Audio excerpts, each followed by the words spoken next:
जय श्री राम दोस्तों। आज हम बात करेंगे कैसे आज $1 की वैल्यू 86 इंडियन रुपीस के बराबर हो गया है। जहां ये कहा जाता है इंडिया इंडिपेंडेंस के टाइम $1 की वैल्यू 1 इंडियन रुपीस के बराबर हुआ करता था। लेकिन ऐसा क्या हुआ वर्ल्ड वॉर 1 वर्ल्ड वॉर 2 के दौरान कि इंडियन रुपीस की वैल्यू मार्केट में इतनी गिर गई कि आज हमें जेब से 86 इंडियन रुपीस देने पड़ते हैं, वो भी सिर्फ $1 बाय करने के लिए। इन चीजों को हम जानेंगे इस वीडियो में। साथ ही हम ये जानेंगे कैसे पहले लोग गोल्ड को प्रिजर्व करते थे ट्रेड करने के लिए, और साथ ही बार्टर सिस्टम का यूज करते थे ट्रेड करने के लिए। और हमें ये भी जानना होगा इस वीडियो में कि आज के टाइम में जो फॉरेन एक्सचेंज वैल्यू है वो जिसकी कंट्री की गिरती जा रही है उससे किस कंट्री को लॉस हो रहा है और गिरने से किस कंट्री को प्रॉफिट हो रहा है। इन सारी चीजों को हम बात करेंगे इस वीडियो में। तो मेरा नाम है शुभम और मैं भारत के प्यारे से शहर दिल्ली में रहता हूँ। Our top focus on the show. The Indian rupee fell to a new low against the dollar on Thursday. तो इस वीडियो में आगे बढ़ने से पहले हमें एक टर्म के बारे में जानना जरूरी है, जो टर्म है foreign exchange rate. Foreign exchange rate को एक तरीके से मैं समझाता हूँ। जैसे कि मान लो आप मार्केट में गए, आपके पास इंडियन रुपीस है और आपको डॉलर चाहिए, तो आपको एक्सचेंज करने के लिए आपको अपने पहले पैसे देने पड़ेंगे जो इंडियन रुपीस में डॉलर बाय करने के लिए। तो उसके लिए आप पहले मार्केट में सर्च करोगे कि कितने रुपए मेरे को इंडियन देने पड़ेंगे कि मुझे $1 मिल जाएगा। जैसे अभी मार्केट में 86 इंडियन रुपीस देने पे $1 मिल रहा है, तो उसी को कहते हैं फॉरेन एक्सचेंज रेट, कि किस रेट पे चल रहा है। आप फॉरेन को एक्सचेंज कर सकते हो, मतलब फॉरेन जो मनी है किसी भी कंट्री की उसको एक्सचेंज कर सकते हो अपनी लोकल करेंसी से, लेकिन किस रेट पे चल रहा है मार्केट में उस चीज पे वो डिपेंड करता है। तो उसी को कहते हैं फॉरेन एक्सचेंज रेट। तो अब हम जान लेते हैं किस तरीके से 1947 से लेके 2025 तक इंडियन रुपीस की वैल्यू डीवैल्यूएट होती गई डॉलर के अगेंस्ट। अगर हम इस टर्म को डिवाइड करें 4 टर्म में टाइम टेबल के हिसाब से, जैसे 1947 इंडिया इंडिपेंडेंस के टाइम से 1947 से 1966, 1966 से 1990 और 1991 एंड 2025 मतलब 2000 के बाद से अभी तक 2025 में प्रेजेंट सिनेरियो क्या रहा। तो जो सबसे पहला है 1947 से 1966, जहां कहता है इंडिया इंडिपेंडेंस के टाइम $1 की वैल्यू 1 रुपीज हुई, जो कि 66 तक 3 रुपीज अप्रोक्स चली गई थी $1 के लिए, मतलब जेब से 3 रुपए देने पड़ेंगे। वहीं 1966 के बाद से 1991 में इकोनॉमिक्स क्राइसिस आया वर्ल्ड वाइड, तो इस वजह से जो इंडियन रुपीस की वैल्यू है थोड़ी गिर के डिवेल्युएट होकर 7 रुपए तक पहुंच गया, 7 रुपीज तक। इसका मतलब होता है कि $1 के लिए हमें 7 रुपीज पे करना पड़ेगा। लेकिन जब 1991 के बाद का टाइम आया, उसमें ये हुआ कि उस समय डिमांड एंड सप्लाई का एक सिनेरियो चलने लगा। मार्केट यूज करने लगी डिमांड एंड सप्लाई, जिसकी डिमांड ज्यादा उसकी सप्लाई ज्यादा। फॉर एग्जाम्पल उस समय ये होता था कि कहीं भी किसी को ट्रेड करने के लिए डॉलर का सिग्निफिकेंस सबसे ज्यादा था, सब लोग डॉलर में ट्रेड करते थे। तो उसके लिए आपके पास वही डिमांड डॉलर की बढ़ने लगी, सप्लाई आपके पास अगर नहीं है तो आपकी वैल्यू गिर रही है। अगर हमें किसी कंट्री से परचेज करना है तो हमारी वही डिमांड डॉलर की है, तो हमें डॉलर में पे करना पड़ेगा, क्योंकि आपकी लोकल करेंसी तो कोई और कंट्री किसी को पे नहीं कर सकती।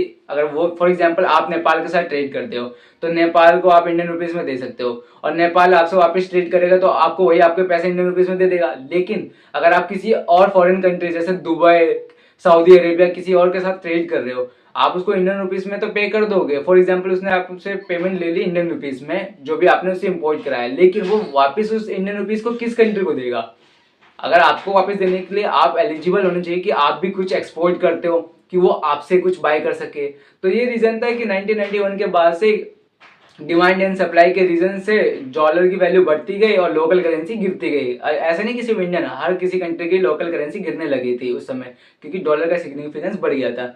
लेकिन जो पोस्ट 2000 के बाद से ये हुआ, 2000 के बाद से ये हो गया अभी तक सिनेरियो, कि सारा कुछ डिपेंड कर गया इंपोर्ट और एक्सपोर्ट पर। जो कंट्री ज्यादा एक्सपोर्ट करती है उसकी जो करेंसी है, उसकी जो लोकल करेंसी है, उसकी वैल्यू अभी तक पूरा प्रॉपर मेंटेन है। लेकिन जो कंट्री इंपोर्ट ज्यादा कर रही है उसकी वैल्यू डिवैल्यूएट हो रही है। जैसे इंडिया आज के टाइम में ऑयल इतना इंपोर्ट कर रही है क्योंकि व्हीकल्स बढ़ते जा रहे हैं, पॉपुलेशन बढ़ रही है, तो उसके लिए व्हीकल्स आ रहे हैं, पेट्रोल डीजल ये सब, तो ये जितना इंपोर्ट करे इसलिए अब इनको पेमेंट तो डॉलर में करना पड़ेगा। लेकिन डॉलर दो ही रीजन है, या तो आप स्टोर करके रखो डॉलर अपनी कंट्री में, दूसरा या तो जब भी आप पे करो इंडियन रुपीस या कोई भी लोकल करेंसी तो आपको पहले डॉलर में एक्सचेंज कराना पड़ेगा, फिर उस कंट्री को पे करना पड़ेगा। ये रीजन है कि डिमांड एंड सप्लाई के बाद से जो इंपोर्ट का जितना इंपोर्ट बढ़ता गया इंडिया में, उस हिसाब से उनको डॉलर में ज्यादा पे करने के लिए अपनी करेंसी को पहले एक्सचेंज कराना पड़ता था, जिस वजह से भी इंडियन रुपीस की वैल्यू डिवैल्यूएट होती गई और आज 86 रुपीस के बराबर हो गई। अगर हम बात करें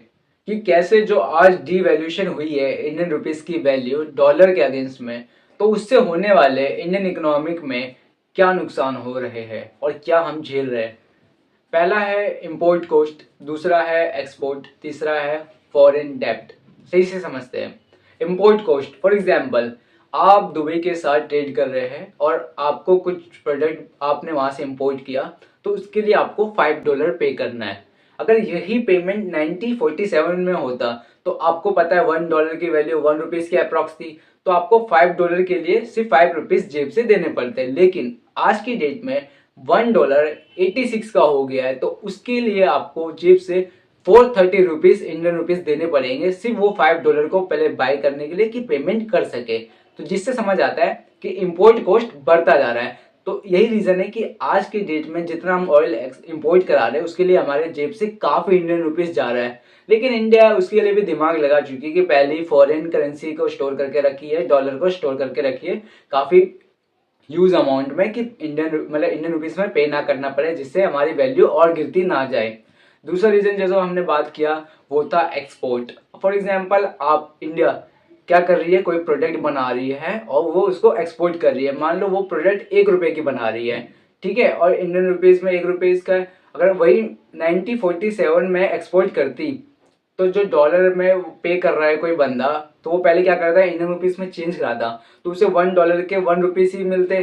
तो वो इस तरीके से कोई भी प्रोडक्ट इंडियन बाय कर लेता। लेकिन आज के डेट में क्या है, अगर वही प्रोडक्ट इंडिया 1 रुपीज का ही बना रही है, ठीक है, और वही डॉलर की वैल्यू आज 86 रुपीज के बराबर होगी इंडियन, तो आज वो इंडिया के 86 प्रोडक्ट ले जाएगा और सिर्फ अपनी जेब से $1 देगा।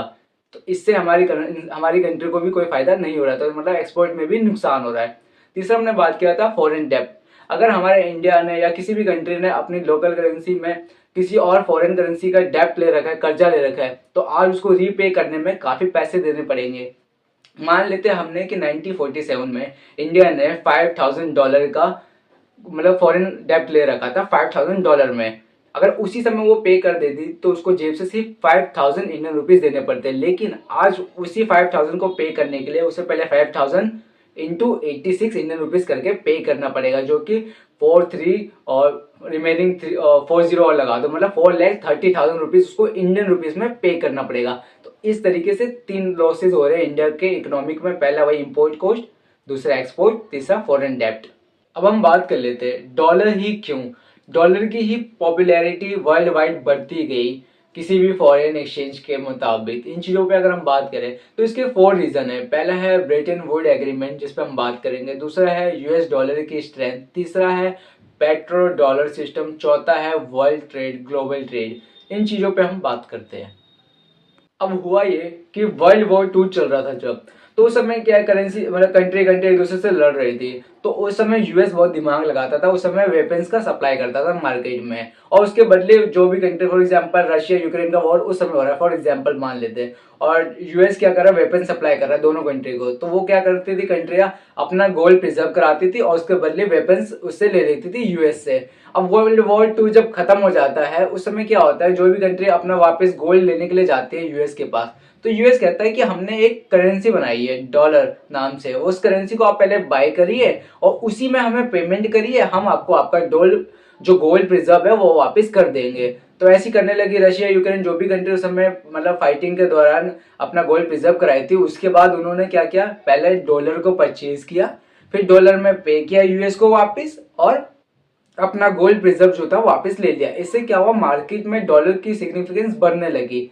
उसी समय क्या हुआ, सारी कंट्री के इकोनॉमिक ने मिलके क्या किया, ब्रेटन वुड एग्रीमेंट साइन किया 1944 में, जिसमें ये लिखा गया था कि किसी भी करेंसी को डॉलर के ही मुताबिक तो सेट किया जाएगा और डॉलर को रिजर्व करेंसी माना जाएगा। इसी रीजन की वजह से डॉलर को आज फॉरेन एक्सचेंज में यूज किया जाता है वर्ल्ड वाइड। कोई भी करेंसी में अगर पे कर रहा है किसी भी कंट्री को, तो डॉलर में ही सिग्निफिकेंस बढ़ गया है, क्योंकि वो रीजन था उस समय से, और आज का रीजन है कि कोई भी कंट्री किसी को पे करता है तो डॉलर में ही पे करता है। दूसरा है यूएस इकोनॉमिक स्ट्रेंथ।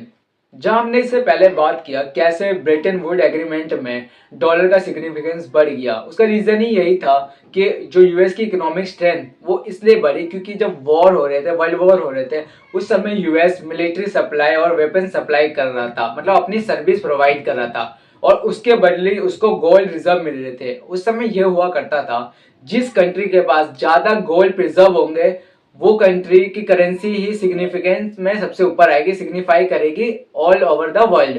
तो यही रीजन था कि यूएस की इकोनॉमिक स्ट्रेंथ बढ़ती जा रही थी क्योंकि उस समय वो सर्विस प्रोवाइड कर रहा था। जहां कोई कंट्री एक दूसरे से वॉर कर रही थी उस समय वो सर्विस दे रहा था।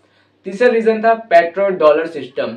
ये एक तरीके से एग्रीमेंट था यूएस और सऊदी के बीच में जो कि 1970 में हुआ, जिसमें यूएस ने सऊदी के साथ एग्रीमेंट किया कि जो ऑयल की ट्रांजेक्शन है वो सिर्फ डॉलर में पे करे।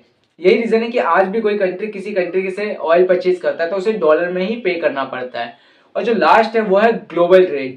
जिस हिसाब से ट्रेड बढ़ रहा था, कोई भी कंट्री मतलब सिग्निफिकेंस बढ़ रहा था यूएस डॉलर का, तो कोई भी कंट्री जब ट्रेड कर रहा था किसी भी चीज से रिलेटेड हो, जरूरी नहीं है ऑयल से हो, कोई भी चीज से सर्विस से रिलेटेड हो, तो वो ट्रेड के लिए उसे डॉलर में पे करना पड़ता था। तो यही रीजन है कि ग्लोबल ट्रेड की वजह से भी डॉलर का सिग्निफिकेंस बढ़ता गया और आज इतना बढ़ चुका है वर्ल्ड वाइड। अब हम बात कर लेते हैं कैसे करेंसी की डिवैल्यूएशन होने से किस कंट्री को फायदा होता है और किस कंट्री को नुकसान होता है। चाइना, जब हमें पता है चाइना सबसे ज्यादा एक्सपोर्ट करता है और उसकी जीडीपी सेकंड नंबर पे ट्रेंड करती है पूरे वर्ल्ड वाइज। क्यों? उसका रीजन यही है कि वो एक्सपोर्ट करता है। अब मैं बताता हूँ उसका एक्सपोर्ट इतना बड़ा कैसे।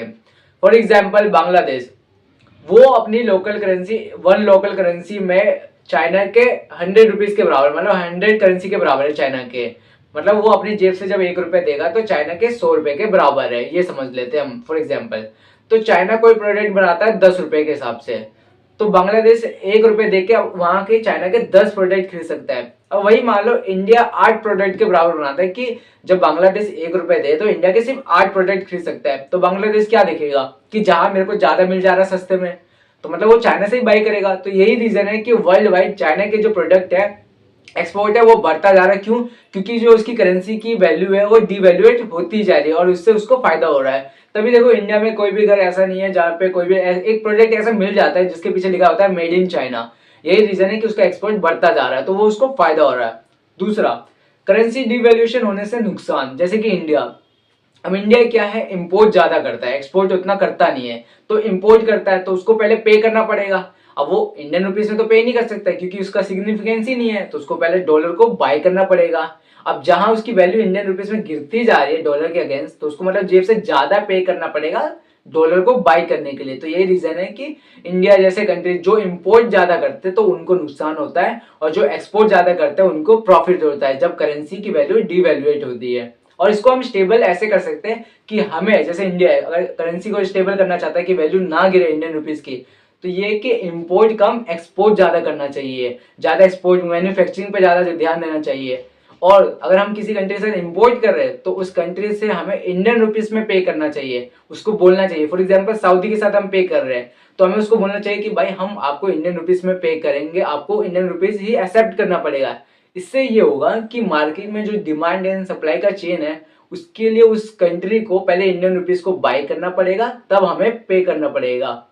इस तरीके से डिमांड एंड सप्लाई होते हैं। या अगर हम उसको पे कर रहे हैं तो हम इंडियन रुपीस में डायरेक्ट पे करेंगे, तो इससे क्या है, हमारा फॉरेन एक्सचेंज जो हमने डॉलर प्रिजर्व करके रखा है वो सेव रहेगा। दूसरा, हमें डॉलर को परचेज नहीं करना पड़ेगा, तो इससे डिमांड हमें बढ़ानी नहीं पड़ेगी डॉलर की, तो ना सप्लाई बढ़ेगी ना डिमांड बढ़ेगी, तो डॉलर अपना एक जगह पे स्टेबल रहेगा और जो इंडियन रुपीस की वैल्यू है बढ़ती जाएगी। अब हम बात कर लेते हैं करेंसी एवोल्यूशन के बारे में, जहां सबसे पहले आता है बार्टर सिस्टम। मान लीजिए आप एक किसान है और आप सब्जी उगाते हैं, वहीं एक और बंदा है जो कि दाल चावल उगाता है, किसान है वो भी। आपको चाहिए दाल चावल की जरूरत है और उसको सब्जियों की, तो आप क्या करेंगे, एक दूसरे से एक्सचेंज कर लेंगे। आप अपने सब्जियों के बदले दाल चावल ले लेंगे और वो दाल चावल के बदले सब्जियां ले लेगा आपसे। सिंपल है एक दूसरे से लेन देन करना, इसी को कहते हैं बार्टर सिस्टम, जो कि पहले यूज होता था। उसके बाद आया मेटल कॉइन, जैसे कि राजवंश बनने लगा, राजा वजा होते थे उस समय, वो क्या करते थे, अपने सिग्निफिकेंस के हिसाब से सिक्के छपवाते थे। अगर राजा ज्यादा अमीर है तो गोल्ड के सिक्के, थोड़ा अमीर है तो कॉपर के, एल्यूमिनियम के सिक्के। अगर राजा पूजा पाठ में ज्यादा ध्यान करता है तो भगवान के ठप्पे लगवा देता था पीछे, जैसे देवी देवता में शिव जी, माता रानी, ये सब के। अगर राजा वॉरियर है तो उस हिसाब से वो ठप्पे लगवा देता था तलवार उलवार के साथ अपने शील्ड की।